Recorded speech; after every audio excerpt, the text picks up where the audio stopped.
በአማራና ኦሮሚያ ክልሎች ለዓመታት የዘለቀ የትጥቅ ግጭት ውስጥ የምትገኘው ኢትዮጵያ በተያዘው ዓመት በወርሃ ግንቦት ምርጫ ለማካሄድ ቀጠሮ ይዛለች። የፖለቲካ ፓርቲዎችና እንደራሴዎች ቅድሚያ ሰላሙን ቢረጋገጥ የተፈናቀሉትን ቢመለሱ የተሻለ መሆኑን በመጥቀስ ምክረ ሀሳብ ቢያቀርቡም መንግስት ግን ይህን የሚሉት አካላት ሀሳብ ስለሌላቸው ነው ምርጫውን ይካሄዳል ብሏል። ይህ በእንዲህ እንዳለ የኢትዮጵያ ብሔራዊ ምርጫ ቦርድ ምርጫውን ለሚታዘቡ ድርጅቶች ከጥቂት ሳምንታት በፊት እውቅና ሰጥቷል። አዲስ ማለዳ ከነዚህ የሲቪክ ማህበራት መካከል ሁለቱን አነጋግራለች። ባለፈው የገጠማቸው ተግዳሮት በመጪው ምርጫ ስለሚያከናውኑት ዋና ዋና ተግባራትም አብራርተዋል። አብረን እንቆይ።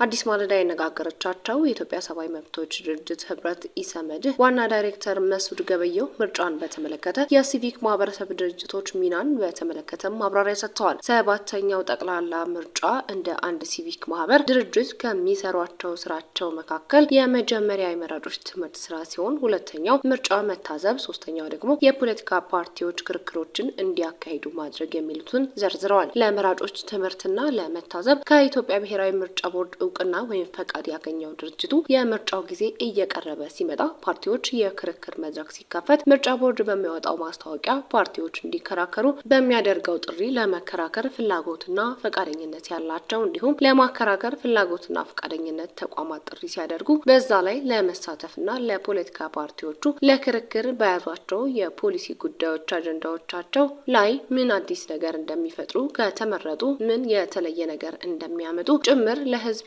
የሚያስተዋውቁባቸው መድረኮችን እንፈጥራለን ብለው እንደሚያስቡ ገልጸዋል። ከምርጫ መታዘብ ጋር በተገናኘ የሲቪል ማህበረሰብ ድርጅቶች ከሚሰሯቸው ስራዎች አንዱና ትልቁ የምርጫ ሂደትን መታዘብ ነው።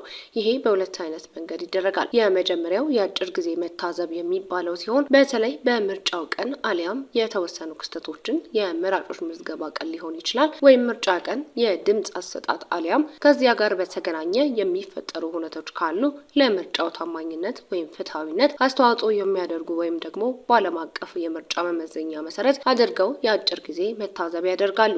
ሁለተኛው የረጅም ጊዜ መታዘብ ሲሆን ይሄ ከምርጫው እስከ ምርጫ የሚደረግ ነው። ብዙ ጊዜ ኢትዮጵያ ውስጥ ያን ያህል ያለ የሲቪክ ማህበራት አቅምና ልምዱ አነስተኛ ከመሆኑ አንጻር ነው እንጂ ከምርጫ እስከ ምርጫ ሁልጊዜ የድህረ ምርጫ የምርጫውንና የቅድመ ምርጫውን ሂደት ታሳቢ አድርጎ በዋናነት አጠቃላይ የፖለቲካ ምህዳሩን ምን ይመስላል፣ ምርጫ ቦርድ እያደረገ ያለው ዝግጅት ምንድነው?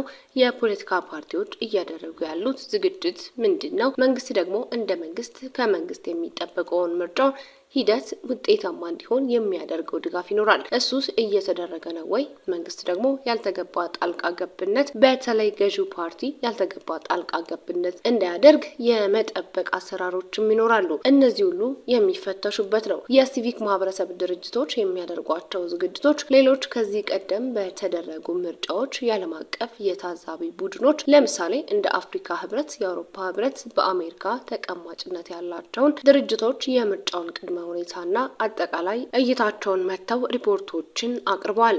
ስለዚህ እነዚህ ሁሉ ሂደቶች አጠቃላይ የምርጫውን ሙሉ ስዕል በተያያዘና ምን መሆን እንዳለበት ህገ መንግስቱ ላይ በተቀመጠው የምርጫ ህጉ ላይ በተቀመጠው የምርጫ ቦርድ የሲቪል ማህበረሰብ ዓለም አቀፍ ታዛቢዎች የፖለቲካ ፓርቲዎች ባላቸው ስልጣንና ተግባር በሂደት ውስጥ የሚከሰቱ አንዳንድ አለመግባባቶች ካሉ እነዛ የሚፈቱባቸው መንገዶች ወይ በምርጫ ቦርድ ውሳኔ አሰጣጥ አስተዳዳሪያዊ እርምጃ በመውሰድ ጉዳዮችን ወደ ፍርድ ቤት በመውሰድ ሊሆን ይችላል። አጠቃላይ ይህንን ሁሉ ሂደት የሚከታተሉበት የረዥም ጊዜ መታዘብ መሆኑንም መስዑድ አብራርተዋል።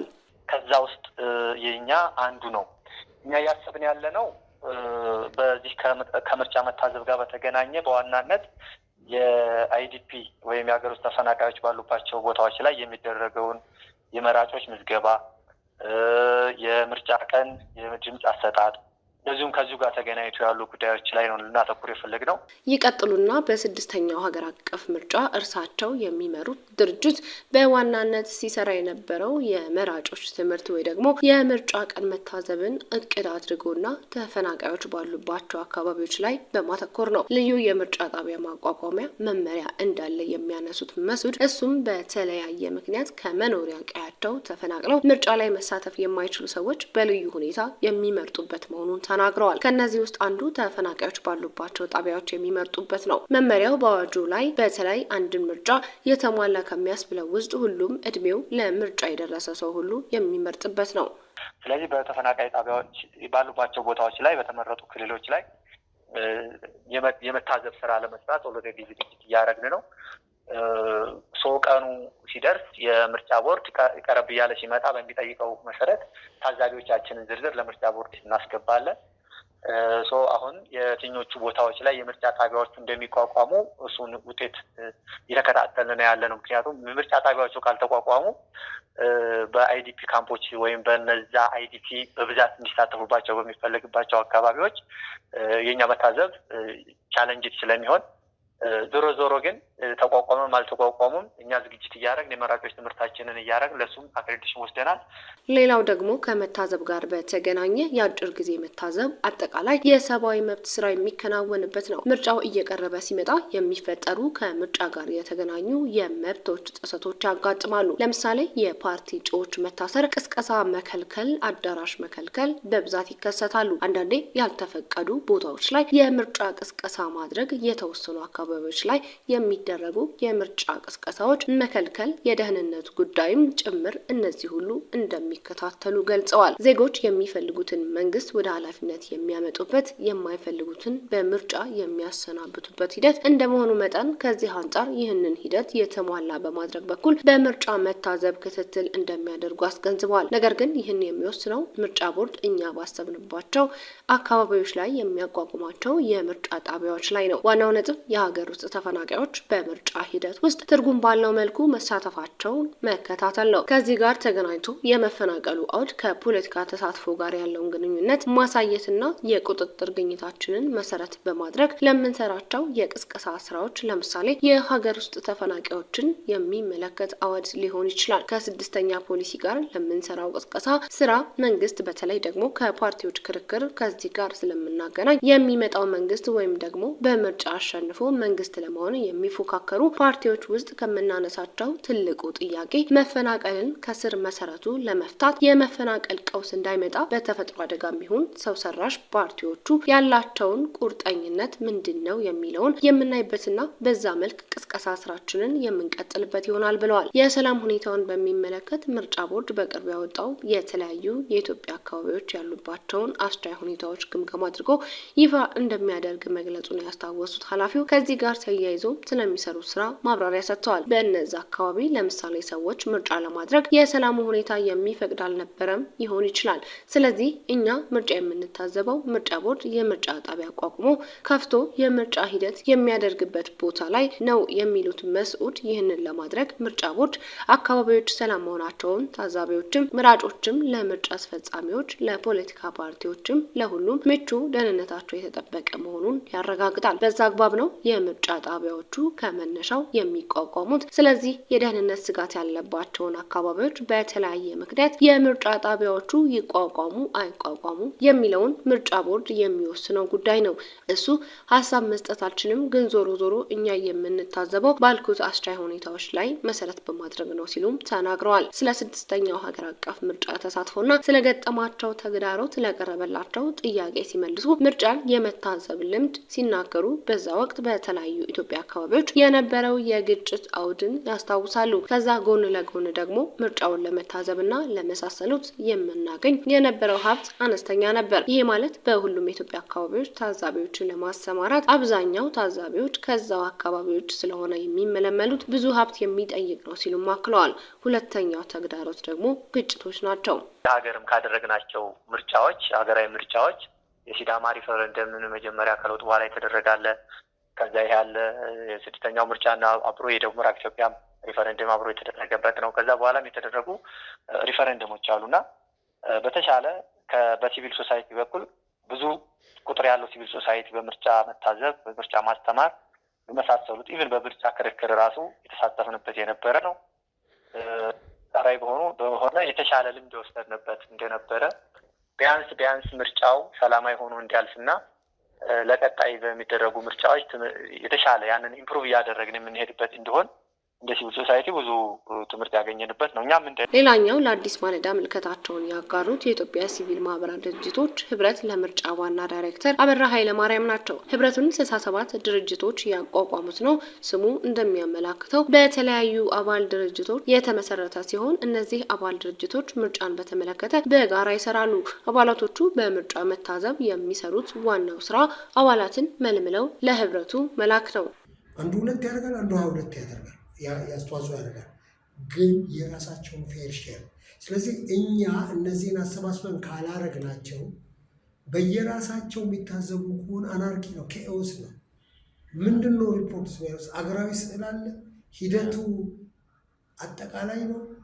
ምን ስዕል ያሳየናል? ምንም ያሳየን ነገር ነው። አንድ ክልል እንኳን አድርገ ኢዳዝ ሜክስ የሲዳማ ህዝብ ውሳኔ ሲካሄድ ምስረታ ላይ እንደነበሩ የሚያስታውሱት አበራ ህዝበ ውሳኔውን መታዘባቸው ልምድ እንደሰጣቸው አመልክተዋል። በዋናነት 4 ስልታዊ እቅዶች ያሏቸው ሲሆን እርሱም የሲቪክና የመራጮች ትምህርት፣ የምርጫ መታዘብ፣ የጥናትና የቅስቀሳ ክፍል እንዲሁም 4ኛው የአቅም ግንባታ ክፍል ናቸው። የአጭርና ረዥም ጊዜዎቹን ጨምሮ ከዚህ ቀደም በተካሄዱ ምርጫዎች 3444 ታዛቢዎችን አሰማርተው እንደነበር አስታውሰዋል። የረጅም ጊዜ ታዛቢዎች በሳምንት በትንሹ 2 ጊዜ ሪፖርት ይልኩ ነበር። ተቀማጭ አሊያም የአጭር ጊዜ ታዛቢዎች ደግሞ በምርጫ ቀን ጠዋት ምርጫ ጣቢያዎች ላይ ያሉ ባለሙያዎች አሊያም ምርጫ አስፈጻሚዎች ከገቡበት ጊዜ አንስቶ ቀኑን ሙሉ ቆይተው ውጤት ተደምሮ በምርጫ ጣቢያዎች እስኪለጠፍ የሚገኙ ናቸው።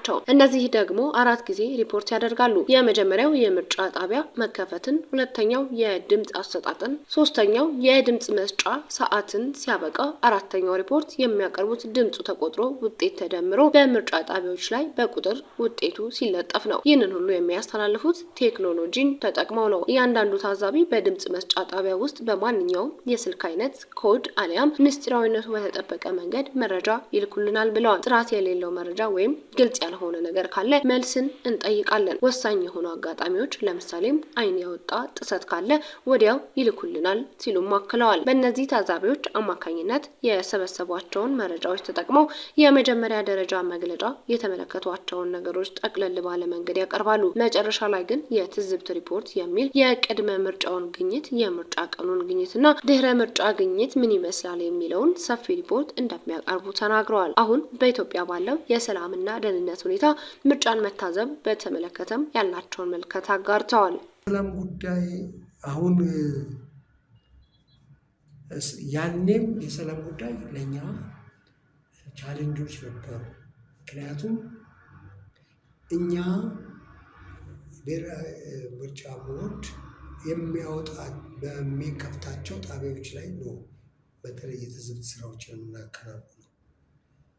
እነዛ ደግሞ የድምፅ መስጫ ጣቢያዎች የሚከፈቱት ምርጫ ቦርድ በእነዚህ አካባቢዎች ምርጫ ለማከናወን ይቻላል የሚል የራሱ አሰስመንት አለው። እንግዲህ አክለውም በሀገሪቱ ያለው ተለዋዋጭ የሰላምና ጸጥታ ሁኔታ ችግር እንደሚፈጥርባቸውም ጠቅሰዋል። ለምሳሌ በስልጠና ተዘጋጅተን አሰልጥነን እንሄዳሉ ብለን ባልንባቸው ጊዜያት ያልሄዱበት ሁኔታ አለ። ያ ምንድነው? ስምሪት አይከናወንም ማለት ነው።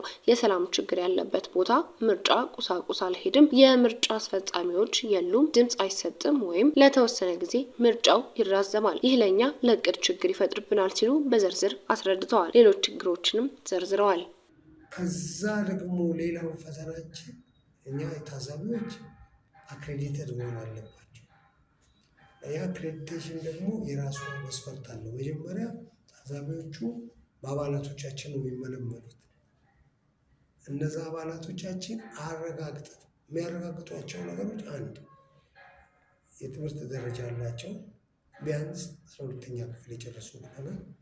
ሁለተኛ ምን ፓርቲዚያን መሆናቸውን ማረጋገጥ መቻል አለባቸው። ከዛ ደግሞ በፈቃደኝነት ለመስራት ዝግጁ መሆናቸውን፣ እነዚህ ሰዎች እነዚህን መሳሰሉ መስፈርቶችን ያሟሉ መሆናቸውን በደብዳቤ መግለጽ አለባቸው። እኛ እዚህ ነን ያለነው፣ ልንመለምል አንችልም። አባላቶቻችን ግን መመልመል ኃላፊነትን እንሰጣቸዋለን። አንዱ የማሳተፊያ መንገዳችን ነው አባላቶቻችንን። ሁለተኛ ኃላፊነትን አብረን ደግሞ የምናሸጋግርበት መንገድ። ስለዚህ ያንን አሟልተው በደብዳቤ ሲልኩልን የኛ አባላት የህብረቱ ታዛቢዎች ይሆናሉ፣ የድርጅቶቹ አይደል። ሌላው የአባላት ክምችት በብዛት ያለው ከተሞች ላይ ነው የሚሉት ዋና ዳይሬክተሩ የትልቁ ውስንነታችን ነው ብለን እናምናለን ብለዋል። ነገር ግን በቻሉት አቅም የገጠሩን የድምጽ መስጫ ጣቢያ የመታዘብ እድል ለማግኘት እዛው አካባቢ የሚሰሩ ድርጅቶች ማግኘት ይጠይቃል። ከመሀል ወደ ዳር በራቅን ቁጥር የታዛቢዎች ቁጥር አይነት የራሱ ችግር አሉት። እንደምንፈልገው አይነት አይደሉም። የኛ አባላት የገጠር አካባቢዎች ላይ ያላቸው እንቅስቃሴ በጣም ውስን ነው። ይህ ሙሉ ስዕል እንዳይኖረን ታዛቢዎች ቢኖሩም በምንፈልጋቸው ደረጃ ብቃት ያላቸው እኛ የምንጠቀምበትን ቴክኖሎጂ ተረድተው የሚያዳግታቸው መሆኑ የራሱ ችግር አለው። ይህንን ለማሻሻል እየጣርን ያለንበት ችግር ነው። ለማሻሻል የተለያዩ ፈቃደኛ የሆኑ ማህበራት የኛ አባላት እንዲሆኑ በማድረግ ነው። የተለያዩ የገጠር አካባቢዎች ላይ ብዙ እንቅስቃሴ ያላቸውን ልክ እንደ መምህራን ማህበር አይነት ሌሎች አባላት ለማድረግ መሞከር ነው። ድርጅቱ ስላለው አቅም አሊያም ስለሚያሰማራቸው ታዛቢዎች ሲናገሩ በሚመጣው 7ኛው ሀገር አቀፍ ምርጫ ከ50 ሺህ በላይ ምርጫ ጣቢያዎች ይኖራሉ ተብሎ የሚታሰብ ሲሆን እኛ በአባል ድርጅቶቻችን አማካኝነት በ15 ሺህ የምርጫ ጣቢያዎች ላይ በታዛቢነት እንሳተፋለን ብለዋል። በ6ኛው ሀገር አቀፍ ምርጫ ምን አይነት ስኬት በምርጫ መታዘብ ተመዝግቧል ስንል ላቀረብንላቸው ጥያቄ አበራ ሲመልሱ በእኛ አቅም የምርጫ ትዝብትን በደንብ በታሰበበትና በተደራጀ መንገድ ለማድረግ መቻል እንደ ስኬት እንቆጥረዋለን። ምርጫው ውጤቱን ብቻ ሳይሆን ሂደቱንም ጭምር መታዘብ ችለናል። ምርጫ የአንድ ቀን ስራ አይደለም የሚለውን አስተሳሰብ ለመቀየር ሞክረናል። ሌላው በእኛ እንደ ትልቅ ነገር ምናየው ባለቤት ያለው ተቋም ፈጥረናል። ምርጫ የትርፍ ጊዜ ስራ ሊሆን አይገባም። ምርጫ 6 ወር ሲቀረው ተሰባስበን ድምጽ ከተሰጠ በኋላ የምንበተን ማያውሳ ኢንስቲትዩሽን ሜሞሪ እንኖረን ዶክሜንቴሽን እንዲኖር ያለፈው ምርጫ ተሞክሮ ላይ እንድንመሰረት ባለቤት ስፔሻላይዝ ያደረገ ኤንቲቲ መፍጠራችን እንዳንድ ትልቅ አዎንታዊ ነገር ነው። ዛሬ አትሊስት ጥናቶች እንዲደረጉ እድል ፈጥሯል። በዚህ ጉዳይ ላይ ብዙ ነገሮች አቬለብል ናቸው እና ማንም የማለዳ ትንታኔ በዚህ አበቃን። አዲስ ማለዳ ሰብስክራይብ፣ ላይክ እና ሼር ማድረግ አይዘንጉ። ጤና ይስጥልኝ።